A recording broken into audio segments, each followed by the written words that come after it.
Long ago, in the mist-covered hills of Aminsi, within Karl Atiak, there lived a beautiful Alur princess named Luija.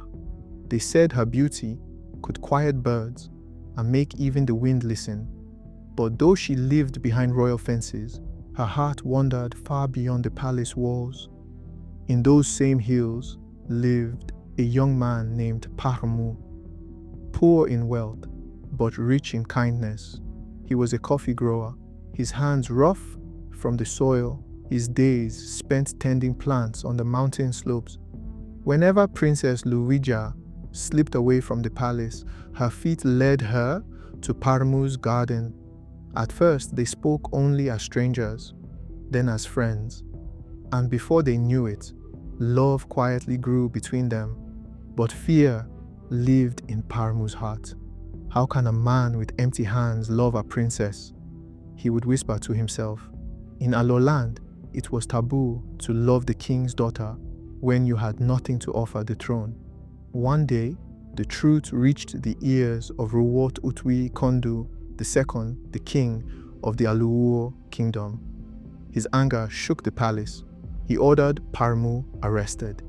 The young coffee grower was dragged away and thrown into a local palace prison made only of reeds. Inside that prison, Parmu cried out loud, but no one came. When Princess Luija heard what had happened, she ran to her father. Tears filled her eyes. "Father, please," she cried. But Ruot Utwi Kendu shouted in fury, "How could you fall in love with this commoner? Don't you know you are the only princess of this land?" His face burned with anger. His word was final. That night, while the palace slept, Princess Luija wrapped herself in darkness and sneaked toward the reed prison. She knelt beside it and whispered, "Parmu, I can take you out of here, but only if you promise to love me and be with me." Torn between fear and hope, the young man answered softly, "I promise." Before dawn, the princess freed him. Together, they left the kingdom behind, walking into an unknown destination where love mattered more than crowns. And to this day, Alur elders still say, love that is forbidden is the love that walks the farthest.